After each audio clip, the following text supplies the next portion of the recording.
Bonjour à eux, je suis Chris Léo. Alors, en ce moment, on parle du fameux mouvement des Gilets jaunes. Alors, au sujet de l'augmentation des taxes de carburant, ce mouvement s'est créé justement pour manifester contre cette augmentation. Alors, il se trouve que moi, pour ma part, voilà, j'ai dû arrêter de conduire à cause de mes problèmes de santé. J'ai évoqué par ailleurs la grave maladie des yeux dont je suis atteint. On peut voir un lien là-haut, là-haut si on clique dans le lien en haut, qui est dans l'angle, on peut voir de quoi il s'agit sur ma maladie des yeux. Voilà, donc j'ai dû arrêter de conduire à cause de mes problèmes de santé. Et donc oui, donc du coup, ouais, je ne suis pas directement touché par la hausse du carburant, mais j'ai reçu des tas de messages de mes amis, notamment sur les réseaux sociaux, qui m'appelaient à soutenir le mouvement des Gilets jaunes, et donc notamment à manifester aussi avec eux. Alors, j'ai jugé bon d'intervenir ici et de dire ce que je pense le plus largement possible du mouvement et de tout ce qui s'y rapporte. Alors, pour commencer, oui, le gouvernement augmente les taxes sur les carburants, soi-disant pour des raisons écologistes. Et oui, je suis d'accord avec le mouvement, ou du moins certains ont dû le dire, voilà, mais en tout cas je suis d'accord avec ceux qui l'ont dit, que oui, le gouvernement, les pouvoirs en place sont totalement hypocrites en la matière. Oui, parce qu'on ne voit pas trop, en augmentant les taxes sur les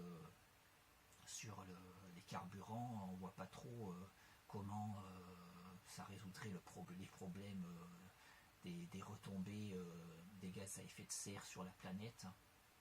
Bon, peut-être que ça obligerait les gens à rouler moins, mais c'est vrai que oui, beaucoup se plaignent qu'il y a une politique de culpabilisation des automobilistes et des gens en général, hein, pour différentes choses en rapport avec l'écologie.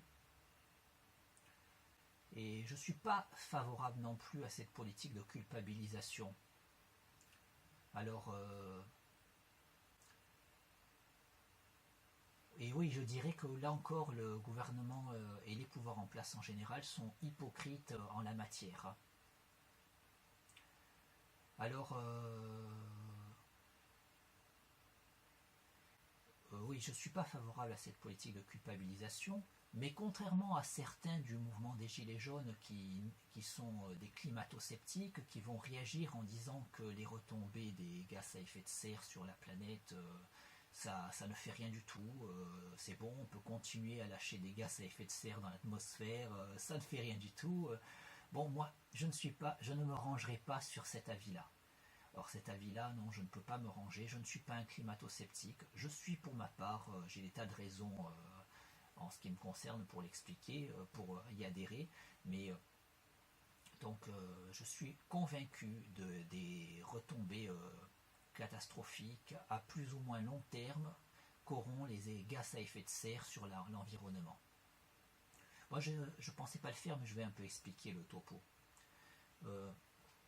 Quand on lâche ces gaz à effet de serre, c'est tous ces gaz à effet de serre qui sortent des échappements des voitures, aussi des avions évidemment, et les usines aussi, les usines qui en lâchent dans l'atmosphère.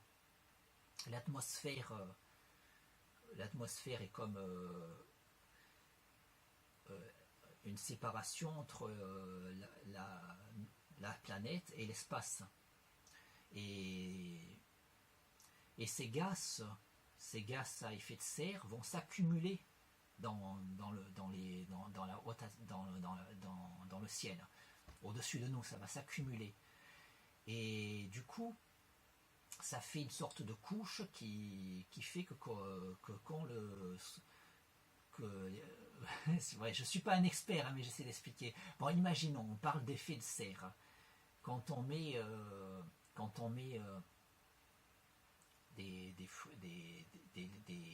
quand on veut faire de l'agriculture et justement quand le climat n'a pas les températures qu'il faut, justement on cultive sous serre. On cultive sous serre pour justement augmenter les températures du terrain cultivé. Et en fait, ces gaz qui montent dans l'atmosphère, qui finissent par faire une couche, finissent par faire une serre artificielle autour de la planète. Alors certains disent oui, mais sous une serre ça fait un réchauffement, là ça fait pas que des réchauffements, il y a des refroidissements parfois, tout ça. Mais justement là c'est comme une serre tout autour de la planète. Et la planète, c'est pas un écosystème aussi simple, aussi limité que la zone qui est sous une petite serre. Parce que la planète, il y a des, il y a des cours, il y a des, comment expliquer, en plus expliquer ce que je comprends pas des masses, hein, je reconnais, je suis pas un expert, hein, mais il y a des zones il y a des mouvements dans l'air, comme dans l'Atlantique, il y a le Gulf Stream, voilà, c'est dans l'eau, voilà. Mais il y a toutes sortes de mouvements dans la planète, des mouvements dans l'air, des mouvements dans l'eau, il y a des courants, tout ça. Et, et le fait que la planète se retrouve comme sous une serre, ça fait un effet de réchauffement, mais cet effet de réchauffement va notamment faire fondre des glaciers, et cette fonte des glaciers, par exemple, va refroidir le Gulf Stream. Et en refroidissant le Gulf Stream, ça fait, au bout du compte, des effets de glaciation. Voilà, en gros c'est ça, mais bon, après on n'a pas besoin d'être expert. Et puis même si on n'a pas envie de creuser ces questions-là, et que je peux reconnaître ne pas être expert, il faudrait vraiment être de mauvaise foi pour considérer que lâcher tous ces gaz, tous ces monoxydes de carbone dans l'atmosphère, ça soit une bonne chose. Et là je dirais que même si on nie, si on continue à nier le phénomène des gaz à effet de serre, même si on nie que ces monoxydes de carbone créent un effet d'effet de serre, je peux bien rentrer, je suis prêt à rentrer dans le jeu de ceux qui veulent nier ça. Il faudrait être vraiment de très mauvaise foi pour penser que c'est bon pour notre air. Parce que la plupart des gens, même quand ils disent que c'est bon pour notre air, si on leur donne le choix, ils préfèrent vivre à la campagne avec un air plus sain qu'en ville avec tous ces monoxydes de carbone qui sont lâchés dans l'atmosphère. Donc, même si on nie que ça aura un impact sur le climat, et je suis ok pour essayer de rentrer dans le jeu de ceux qui nient que ça aurait un impact sur le climat, on ne peut décemment pas nier que ça fait un air moins sain à respirer. Donc oui, je reste, même si je maintiens que les politiques, les pouvoirs en place sont hypocrites dans leurs propositions pour gérer le problème de ces monoxydes de carbone qui sont lâchés dans l'air, même si je suis ok que ces pouvoirs en place sont hypocrites, je ne peux pas rentrer dans le jeu de certains, notamment du mouvement des Gilets jaunes, pas tous, hein, certains, qui vont dire que non, on peut lâcher autant de monoxyde de carbone dans l'air, ça fait rien. Non, je veux bien admettre, je veux bien faire l'effort de rentrer dans leur jeu en disant que ça n'a pas d'impact sur le climat. C'est un effort que je fais parce que ce n'est pas mon avis. Mais même si je fais cet effort, je ne peux pas faire l'effort jusqu'à dire que ça fait un air super sain. La sanité de l'air dans les endroits où il y a beaucoup de monoxyde de carbone lâché, il va de soi qu'elle est moins bonne qu'en pleine campagne où on n'a pas autant de monoxyde de carbone qui sont lâchés.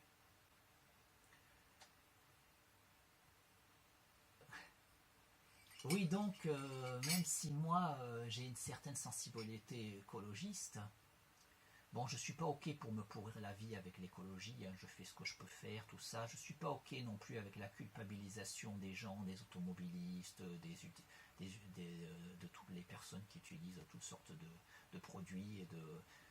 Ça serait plutôt au pouvoir en place de faire en sorte que ce qui nous est proposé ne provoque pas de dégâts dans l'environnement, plutôt qu'à nous de nous demander de gérer notre façon de vivre.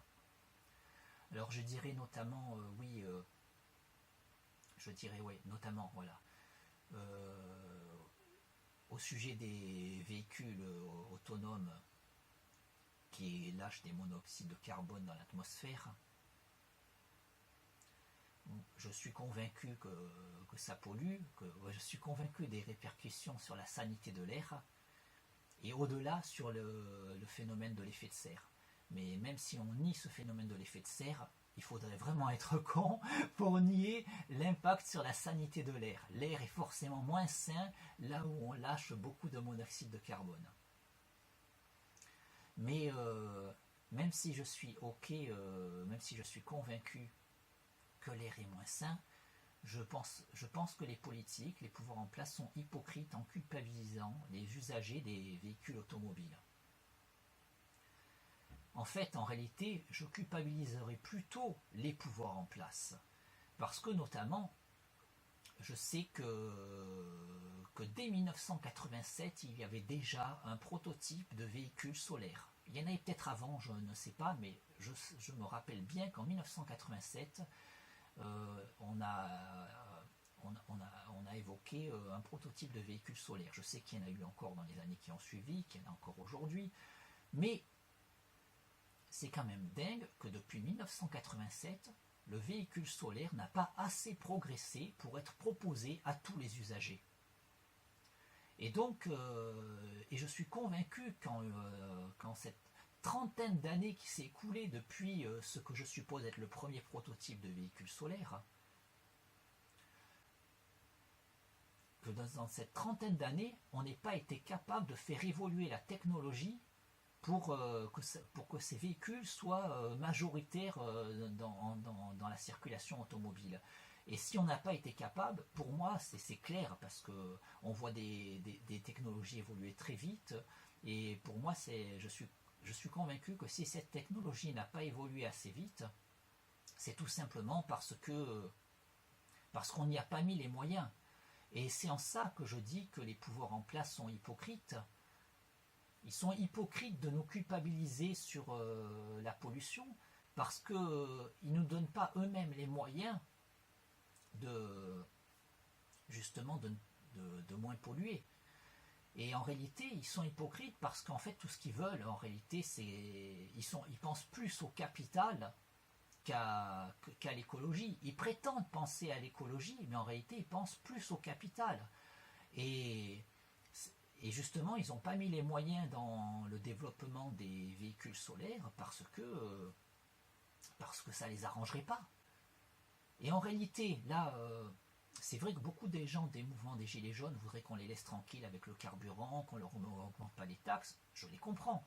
Mais j'ai entendu personne évoquer ce problème des véhicules solaires qu'on aurait pu mettre au point depuis longtemps, alors qu'en réalité, les gens qui manifestent là en ce moment, ils auraient tous à y gagner si les pouvoirs en place s'auraient investis dans la recherche pour les véhicules solaires, si depuis 1987 on s'était donné les moyens, si ce prototype de véhicule solaire, on s'était donné les moyens pour continuer d'y travailler depuis 1987, c'est obligé qu'aujourd'hui on aurait quasiment tous des véhicules solaires. Et au bout du compte, plus personne ne paierait de carburant à partir du moment où on achèterait un véhicule solaire. Et pareil, bon, certains me diront oui, mais les véhicules solaires seront certainement très chers. Ils auraient peut-être été chers dans les premières années, mais là, depuis 1987, forcément, les prix auraient baissé.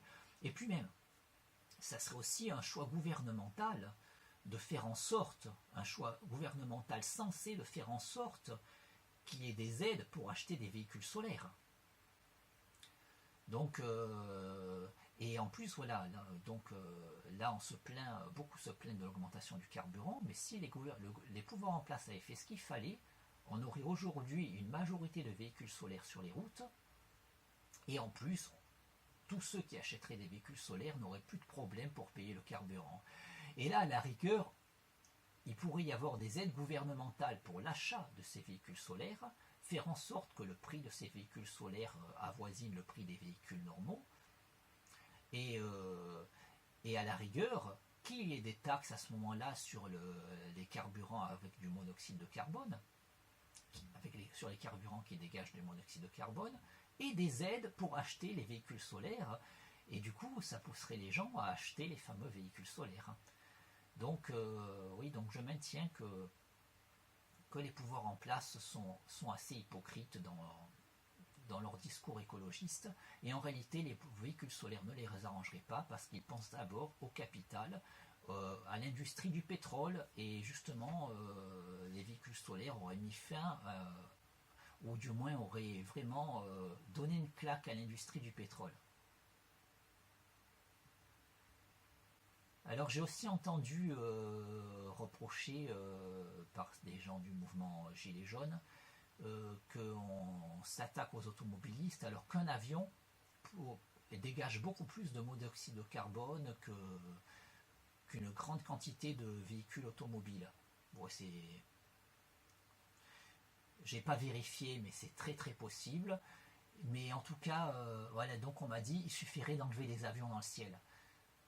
Je serais assez ok qu'on fasse en sorte que les avions, qu'il y ait moins de problèmes de monoxyde de carbone dégagés par les avions, mais il faut être réaliste avec l'augmentation de la population mondiale et l'évolution de notre société, les besoins de notre société. Ce n'est pas réaliste d'enlever des avions. Et si la population mondiale continue d'augmenter comme elle augmente, on va être obligé d'en rajouter des avions. Il faut penser notamment quand Pierre Bachelet avait chanté sa chanson en 2001, « Quand on aura 20 ans, à l'an 2001 ». Et à un moment dans la chanson, il précise qu'à l'heure d'aujourd'hui, on est 3 milliards sur la planète. En réécoutant cette chanson récemment, je me suis dit, mais elle n'est pas si vieille que ça, cette chanson. À l'époque, on n'était que 3 milliards sur la planète. Et moi, quand j'ai passé le bac, on venait de dépasser les 6 milliards. Et là, récemment, on a dépassé les 7 milliards. Et on approche des 8 milliards d'habitants sur la planète. Donc si on continue d'augmenter comme ça, de manière exponentielle, si la population mondiale continue d'augmenter comme ça de manière exponentielle, on va être obligé, par rapport à l'augmentation de la population mondiale et par rapport à l'augmentation des besoins, par rapport à l'évolution de nos modes de vie, on sera obligé de rajouter des avions dans le ciel. Donc la solution d'enlever des avions dans le ciel n'est pas du tout réaliste. Ça m'arrangerait personnellement qu'on fasse en sorte que ces monoxydes de carbone dégagés par les avions, il y en ait beaucoup moins, voire plus du tout, mais c'est impossible d'enlever des avions dans le ciel. Donc la solution serait de développer de nouvelles technologies. Toujours comme je l'ai dit pour la voiture solaire, il y avait déjà un prototype en 1987. Si depuis 1987 on avait travaillé à fond, elles seraient aujourd'hui en circulation, les voitures solaires. Et elles seraient à un prix avoisinant les véhicules dégageant du monoxyde de carbone. Et si le gouvernement avait fait ce qu'il faut, il mettrait des aides pour les gens qui voudraient acheter ces véhicules solaires. Et à la rigueur, à ce moment-là, il taxerait ceux qui ne veulent pas. Et dans ce cas-là, on aurait tous à y gagner, à s'orienter vers les véhicules solaires. Et en plus, on ne paierait plus de carburant. Donc. Et là, pareil, il y a eu au moins un prototype d'avion solaire. Je me rappelle d'en avoir entendu parler, mais c'est beaucoup plus récent en tout cas que j'en ai entendu parler que la voiture. Et je sais que c'est vraiment pas au point, mais pareil, il n'y a certainement pas assez de recherche dans ce domaine. Après, je dis solaire, hein, je ne dis pas qu'il n'y a pas d'autres solutions, hein, mais voilà, en tout cas, voilà. Donc, pour en revenir à ça, oui, au sujet de ce mouvement sur des gilets jaunes, oui, je ne pourrais pas cautionner les discours comme quoi on doit continuer à dégager autant de gaz à effet de serre dans l'atmosphère, qu'on doit continuer à dégager autant de monoxyde de carbone dans l'atmosphère, ou qu'on doit enlever des voitures enlever des avions du ciel pour pouvoir laisser toujours plus de voitures sur les routes. Je ne peux pas cautionner ça. C'est tout simplement pas possible d'enlever des avions du ciel. La population mondiale augmente de manière exponentielle. Nos besoins augmentent aussi de manière exponentielle. C'est pas réaliste de demander à ce qu'il y ait moins d'avions dans le ciel. Mais par contre, ce qui resterait réaliste, c'est de travailler à développer des technologies qui ne dégageraient pas ce monoxyde de carbone. Et ces moyens de développer ces technologies existent depuis longtemps, c'est juste que les pouvoirs en place, qui sont hypocrites dans leur gestion de l'écologie, les pouvoirs en place, ils pensent plus au capital, donc à l'industrie du pétrole. En réalité, ils n'ont pas envie qu'on arrête avec l'exploitation du pétrole. Et du coup, oui, ils ne mettent pas les moyens et ils nous culpabilisent. Et voilà, oui, ils sont hypocrites en nous culpabilisant. Mais donc je suis d'accord avec le mouvement sur le point de vue qu'on nous culpabilise à tort, mais je ne serais pas d'accord avec le gouvernement, avec le mouvement quand ils veulent nous dire que c'est pas grave, on peut lâcher tout ce monoxyde de carbone dans l'atmosphère. Non, c'est grave, il faudrait arrêter de lâcher tout ce monoxyde de carbone dans l'atmosphère. Mais c'est pas nous qu'il faut culpabiliser, c'est pas les usagers qu'il faut culpabiliser, c'est plutôt les pouvoirs en place qui font pas les recherches, qui ne lancent pas les opérations qu'il faut pour faire en sorte que les véhicules qui soient mis en circulation, aussi bien les véhicules autonomes sur les routes, les voitures particulières, que les avions ou autres, faire en sorte aussi que les usines fonctionnent autrement. Donc voilà, donc c'est les pouvoirs en place, tous ces pouvoirs en place, le gouvernement et tout ce qui gravite autour, tous ceux qui influencent le gouvernement, l'industrie du pétrole, voilà, donc ces pouvoirs en place sont hypocrites.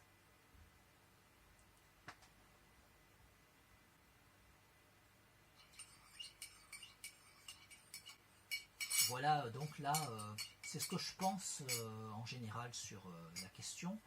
Mais en ce qui me concerne, je voudrais développer voilà, ma question personnelle sur le fait que moi, j'ai reçu des invitations à participer à ces manifestations. Et notamment d'amis qui savent que moi je ne peux pas, j'ai dû arrêter de conduire justement à cause de mes problèmes de santé, notamment à cause de ma maladie des yeux. Allez, je remets là, dans l'angle, en haut, le lien pour voir de quoi il s'agit sur ma maladie des yeux. Donc cette maladie des yeux qui m'a obligé d'arrêter de conduire. Et donc si je participais à ce moment des Gilets jaunes, ça aurait été surtout par solidarité envers mes amis et les gens en général qui peuvent encore conduire. Quand bien même mon invalidité m'a obligé d'arrêter de conduire, et bien j'ai quand même du mal, je dois avouer, j'ai quand même du mal à être solidaire. Là, je risque d'en choquer certains, mais qu'on me laisse développer pourquoi j'ai du mal à être solidaire. C'est parce que la quasi-totalité de ces personnes qui voudraient que je sois solidaire, plus que la majorité, la quasi-totalité, il y en a quelques-unes qui ne sont pas concernées par la question, mais la quasi-totalité de ces personnes qui me demandent d'être solidaire ne sont pas solidaires envers moi et les personnes invalides qui ne peuvent pas conduire. Alors je prends pour exemple, tiens, un exemple assez grave. Par exemple, moi j'ai mon frère qui est décédé à l'âge de 19 ans, donc c'est quelque chose qui m'a bouleversé et dont on ne se remet pas. C'est pareil pour une mère, hein. Ma mère justement, elle s'en remet pas. Et c'est vrai que les gens souvent quand ils vont au cimetière, ils y vont qu'au moment de la Toussaint, mais je peux dire que quand on a perdu son frère de 19 ans, quand une mère perd son fils qui a 19 ans, là on y va très souvent au cimetière et on n'arrête pas. C'est pas simplement à la Toussaint, ça devient une sorte de rituel d'aller régulièrement au cimetière. Les personnes qui perdent leur mère, leur père, leur grand-père, c'est comme c'est dans l'ordre des choses. Je ne dis pas que ça ne fait pas de la peine, mais on est préparé, on est habitué que les parents partent avant les enfants, que les grands-parents partent avant les parents. Voilà, on est habitué, c'est la nature. La nature est cruelle, mais c'est la nature et du coup on est habitué. Mais quand une mère perd son fils, elle va très souvent au cimetière, cette mère. Et alors que quand une personne perd son grand-père ou sa grand-mère, même s'il perd son père ou sa mère, ils vont souvent au cimetière qu'au moment de la Toussaint, parce qu'en réalité c'est tellement dans l'ordre des choses qu'ils arrivent à continuer à vivre normalement après ça. Par contre, quand une mère perd son fils, elle n'arrive pas à continuer à vivre normalement après ça. Même les années qui passent, on ne recommence jamais à vivre normalement. Et justement, il se trouve que pour aller au cimetière, c'est à peu près à 12 km de chez moi. Et avec ma mère, on y va à pied. On y va à pied parce que c'est très mal desservi en bus. Et là, on me parle de la solidarité, être solidaire avec le mouvement des Gilets jaunes, qui sont ces gens qui ne sont pas contents de payer plus cher leur carburant. Et je peux dire que la quasi-totalité des gens ne sont pas solidaires avec les personnes invalides, parce qu'on a pu constater que c'est très difficile, même autour de nous dans notre rue, même quand les personnes font quasiment une partie du trajet en voiture, c'est très difficile de trouver quelqu'un qui nous qui est même, je ne dis pas que la personne nous amène jusqu'à la destination, mais parfois il y a souvent des personnes qui partent en voiture de notre rue et qui se rapprochent plus ou moins à l'endroit où ils vont du cimetière où on doit aller. Donc, et du coup, on pourrait ne pas avoir à faire 12 km à pied. Et en fait, non. La quasi-totalité des fois où on y est allé, on a dû faire les 12 km à pied parce qu'il n'y a personne. Et même quand on essaie de faire du stop, la quasi-totalité des fois, il n'y a personne qui s'arrête. Alors, et après, il y a eu aussi le fait que quand on se retrouve au cimetière, qu'on fait ce qu'on a à faire, des fois, fatalité, on croise des gens qui sont au cimetière et on sait qu'ils habitent dans notre rue ou dans une rue à côté. Même si ce n'est pas notre rue, on ne va pas demander à la personne de nous déposer devant chez nous. Mais la personne peut partir du cimetière, nous prendre dans sa voiture et nous déposer. Et là où elle s'arrête, dans sa propre rue, nous déposer. Et on n'a plus que quelques mètres à faire pour aller jusqu'à notre rue. Et là, non. Quand on demande à une personne, en fait, c'est même ce qui s'est passé systématiquement. Chaque fois qu'on s'est retrouvé au cimetière et qu'on a demandé à une personne qui rentrait dans la ville où on savait que la personne allait dans la même ville que nous, et même si on ne lui aurait pas demandé de nous amener devant notre porte, mais juste qu'elle va à sa destination, qu'elle nous laisse à sa destination, et ça nous aurait évité de faire 12 km à pied, et une fois à sa destination, on n'aurait eu plus que quelques mètres à faire pour rejoindre notre rue. Mais systématiquement, quand on demande à des personnes comme ça, elles nous répondent « Vous avez qu'à prendre le bus !» Voilà, on est culpabilisé. Je ne sais pas de quoi on est culpabilisé. On est invalide, on ne peut pas conduire. Ah oui, je précise, ma maladie des yeux est héréditaire, ça s'aggrave avec l'âge. Ma mère, c'est plus grave que moi. Du coup, ma mère ne peut pas conduire. Donc, parce qu'il y en a qui me disent, mais ta mère, elle a qu'à acheter une voiture. Non, non, voilà. Il faut qu'on arrête de me dire des conneries. Voilà, c'est ça. On me dit, ta mère a qu'à acheter des voitures, a qu'à acheter une voiture. À moi, on m'a même dit aussi, tu peux pas conduire parce qu'à cause de ta maladie, mais t'as qu'à acheter une voiture sans permis. Puisque c'est sans permis, tu as le droit de la conduire. Voilà, mais j'expliquais à la personne que je ne pouvais pas conduire parce que je voyais trop mal, et elle m'a dit que j'ai qu'à conduire une voiture sans permis parce que c'est légal. Mais si c'est légal, est-ce que c'est quand même prudent? Donc il faut arrêter de dire des conneries. Alors je ne demande pas que les gens nous déposent devant la porte, mais quand ils font une partie du chemin, ça nous ferait faire une partie du chemin. Il y a eu aussi des fois comme ça, on se retrouve avec ma mère dans un supermarché à la sortie de la ville. Et comme moi je suis grand, je fais 1m94, il y a souvent des personnes beaucoup plus petites que moi qui me demandent d'attraper quelque chose en hauteur. Et la fatalité, j'aide la personne et puis il se trouve que je vois que c'est une personne qui habite dans la rue d'à côté de chez moi. Et donc justement, on avait aussi 12 km à faire pour rentrer, 12 ou 10, une dizaine de kilomètres à faire pour rentrer dans la ville. Parce qu'il y a... Là pareil, c'est très peu achalandé en bus. Ben, la personne, alors quand je venais tout juste de l'aider, quand je lui demande si quand elle a fini les courses, elle peut me déposer tout simplement dans sa rue. Et là, j'aurais plus que quelques mètres à faire pour rejoindre ma rue. Elle allait partir du supermarché et aller jusqu'à sa rue. Et je ne lui demandais pas de tracer jusqu'à ma rue, mais juste je descendais dans sa rue et je continuais à pied jusqu'à ma rue. Mais si elle refusait, j'avais 10 km à pied, alors que si elle acceptait, j'avais plus que quelques mètres.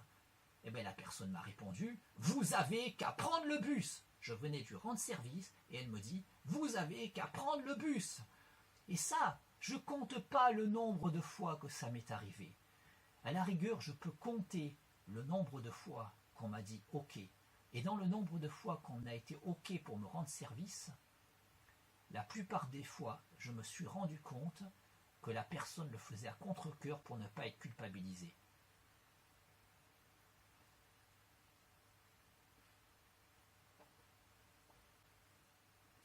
Alors ouais, oui, alors toutes ces personnes, systématiquement, quand on leur demande, elles nous répondent ça, qu'on n'a qu'à prendre le bus.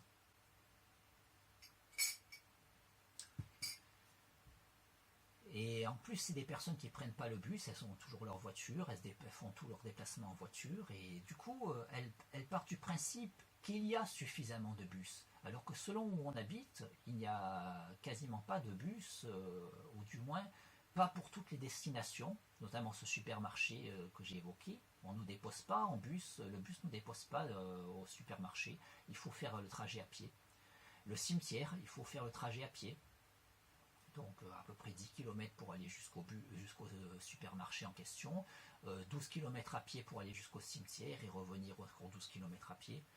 Et chaque fois on doit faire ça à pied et chaque fois les gens refusent, quand bien même c'est un trajet qu'ils font, ils préfèrent le faire seuls dans leur voiture et ne pas nous prendre. Et donc je constate ce manque de solidarité de la part de la quasi-totalité des gens. Je sais plus que la majorité, puisque c'est très très très rare que quelqu'un ait accepté de nous rendre service. Et encore, et là on me dit oui, mais les gens ne doivent pas être ton chauffeur personnel. Une amie m'a dit ça. J'ai dit non, mais je ne dis pas que les gens doivent être mon chauffeur personnel. Déjà, je dis que les amis peuvent rendre service aux amis, parce que moi personnellement, j'aime mes amis et ça me fait plaisir quand je peux être utile pour un ami, je le fais avec plaisir, avec bon cœur. Mes amis savent que quand j'ai pu rendre service, j'ai rendu service. Et avec ce que j'ai pu faire, voilà. Et c'est par plaisir et pas par contrainte. Mais après là, quand je parle de personnes comme ça que je croise, qu'on n'est pas amis, mais qu'on sait qu'on habite plus ou moins pas loin, ben là c'est... on va me dire, ils ne doivent pas être ton chauffeur personnel. Mais je ne dis pas qu'il doit être mon chauffeur personnel. Mais la personne allait faire le même trajet que moi. À la rigueur, si elle me répond, il y a déjà tant de passagers dans ma voiture. Là, je comprendrai, il n'y a pas de place. Mais c'est pas ça qu'elle me répond. La personne me culpabilise et me dit, vous avez qu'à prendre le bus.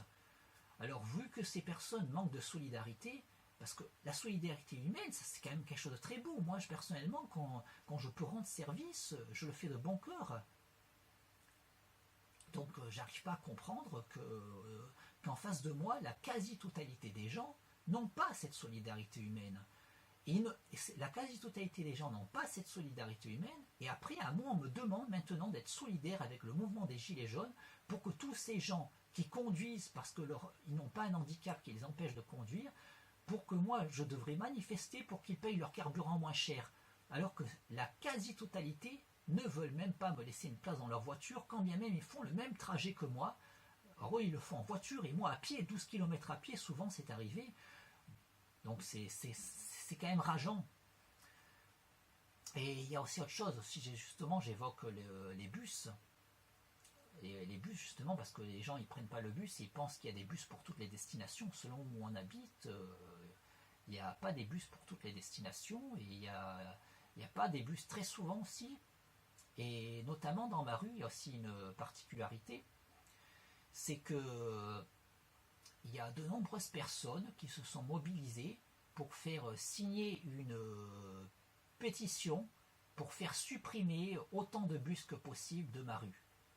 Parce que ces gens-là considéraient que les bus, ça faisait trop de bruit, le bruit des bus qui roulent, qui passent sur la route devant notre immeuble, ils ont trouvé que c'était insupportable. Du coup, ils ont fait signer cette pétition pour faire supprimer autant de bus que possible. Et la pétition a été entendue en haut lieu, et un maximum de bus ont été supprimés de ma rue. Donc il y a certaines destinations, en tout cas à beaucoup d'heures de la journée, qu'on ne peut pas faire en bus en partant de ma rue. Et ces personnes-là, c'est des personnes qui conduisent, et il faudrait que je les soutienne pour qu'elles payent leur essence moins chère. Et ces personnes-là ne sont pas OK pour me dépanner en voiture. Et moi, je devrais être OK pour les soutenir dans leur combat contre l'augmentation du carburant. Alors moi, je suis très sensible à la solidarité, mais je me rends compte que de l'autre côté, en face de moi, il est rare que les gens soient sensibles à la solidarité.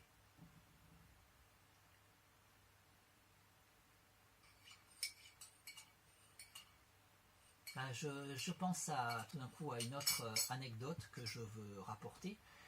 J'avais une voisine dans mon immeuble qui a participé aux élections municipales et qui était dans un dans une liste, elle était vers la tête de liste en plus, hein, pour l'élection municipale. Cette voisine, c'est une personne à qui j'ai rendu beaucoup de services. Je prenais le courrier, je prenais des colis en particulier quand elle n'était pas là. Et donc elle s'est montrée toujours très touchée que j'étais si serviable. Moi je faisais ça naturellement sans rien attendre en retour. J'avoue qu'elle m'a eu dépanné en voiture, ponctuellement, pas très souvent mais c'est arrivé. Et une fois j'ai reçu une invitation pour assister à la réunion politique de son groupe. Alors là, entre-temps, elle avait déménagé, elle était dans une autre rue, hein, mais en voiture, ça serait à 5 minutes de ma rue en fait. Hein. Et, euh, et donc il se trouve que je devais aller à la réunion, j'ai reçu cette invitation pour aller à la réunion de son groupe politique. Je ne pouvais pas y aller aisément parce que la réunion était loin de où j'habite, elle était sur la sortie de la ville. Il n'y avait pas de bus pour desservir l'endroit où il y avait la réunion. Et je ne trouvais personne pour m'amener en voiture, quand bien même il y avait des gens qui partaient en voiture de ma rue pour aller jusqu'à cette réunion. Alors je me suis dit, bon, elle, je la soutiens politiquement, donc elle est dans la tête de liste du groupe. Je l'ai appelée pour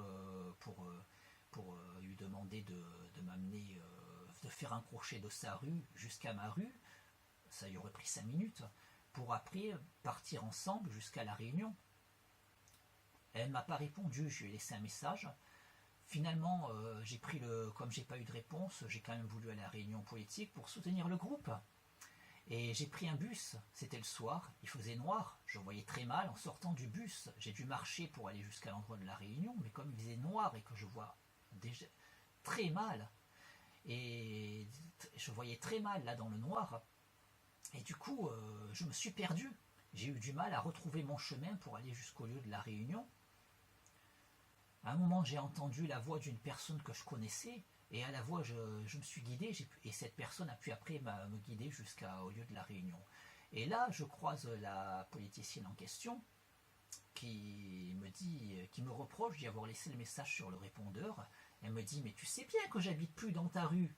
Alors j'essaie de lui expliquer que même si elle habite plus dans ma rue, ça lui aurait rien coûté de m'amener, de faire un crochet de 5 minutes pour me prendre avant de partir au lieu de la réunion. Elle me dit, oui, mais t'avais qu'à prendre le bus. J'ai dit, oui, mais c'est ce que j'ai fait, j'ai pris le bus. Et j'explique qu'en sortant du bus, la distance que j'avais à faire à pied dans le noir, je me suis perdu.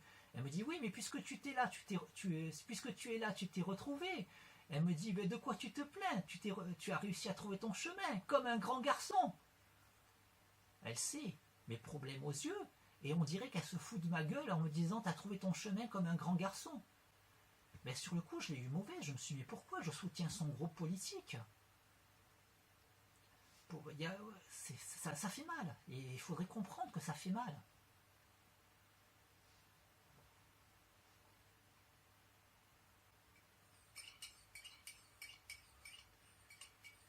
Voilà,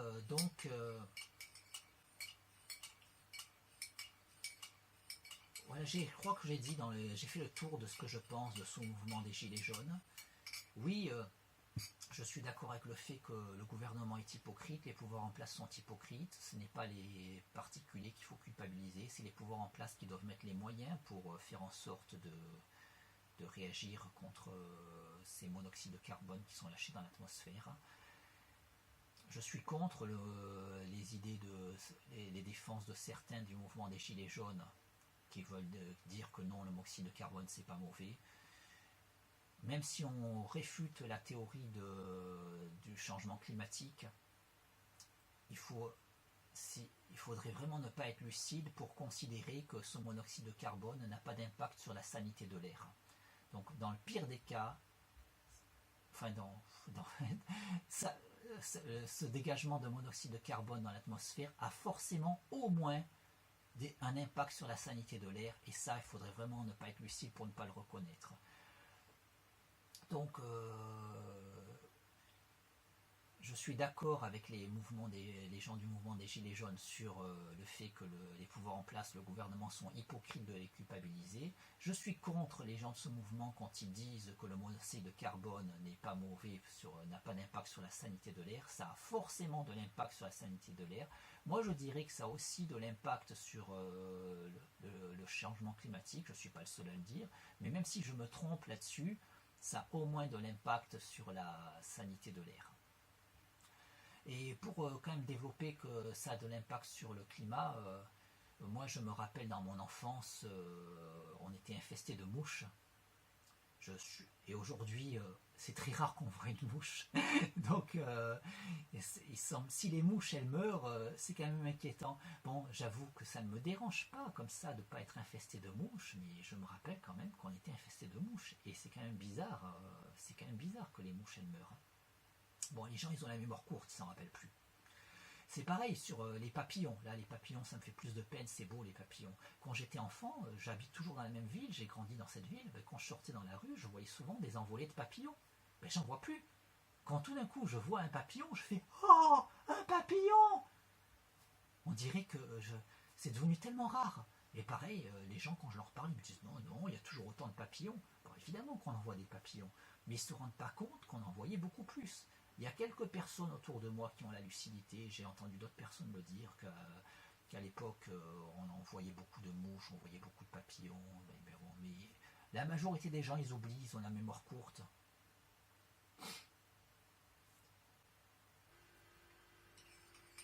Voilà, donc, je ne saurais nier l'impact du monoxyde de carbone dégagé par tous ces véhicules, véhicules particuliers ou avions ou autres, les usines, sur le climat. Mais même si je fais l'effort de rentrer dans le jeu de ceux qui nient cet impact, je ne peux pas pousser l'effort jusqu'à nier l'impact sur la sanité de l'air. Et je pense que tous ceux qui m'écoutent, tous ceux qui me regardent, s'ils ont un minimum de lucidité, reconnaîtront que l'air est forcément moins sain là où il y a beaucoup de monoxyde de carbone lâché. Et s'ils se posent la question eux-mêmes, ils préféreraient vivre à la campagne là où il y en a moins qu'à côté d'une grande voie de circulation où ils s'en ramassent plein dans la gueule dans leur demeure qui habiterait à côté de la grande voie de circulation. Mais malgré tout, je maintiens que le gouvernement, les pouvoirs en place sont hypocrites de nous culpabiliser dans l'utilisation de toutes ces technologies, qu'en réalité, ça serait à eux de pousser au maximum les recherches dans des solutions alternatives, et ça, ils ne le font pas ou pas assez.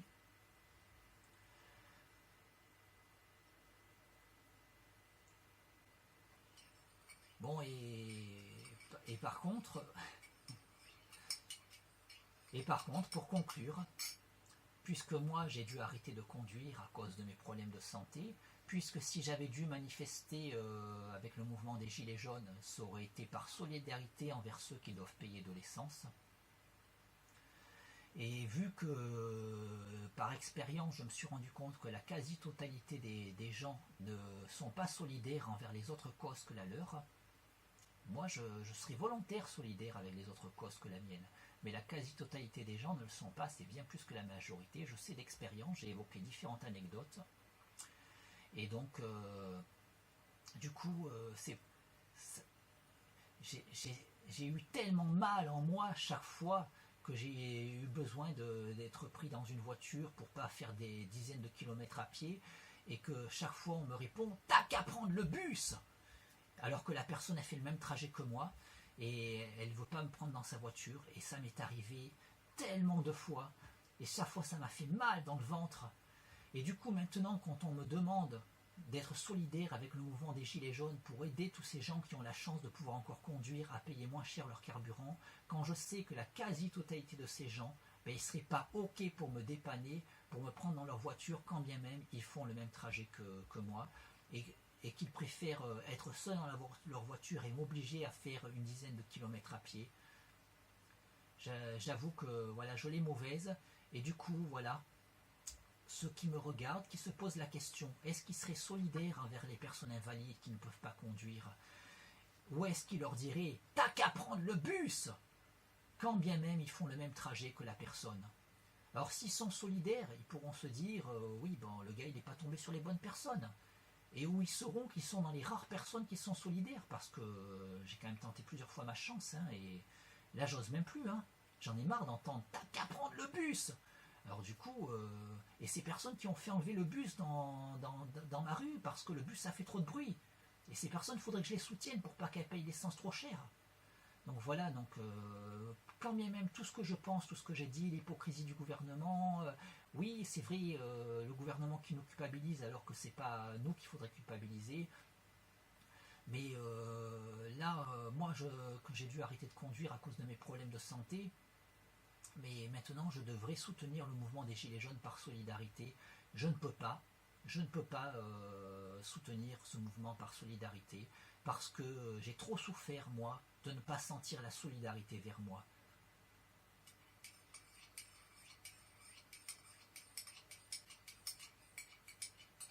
Quoi, eux? À bientôt.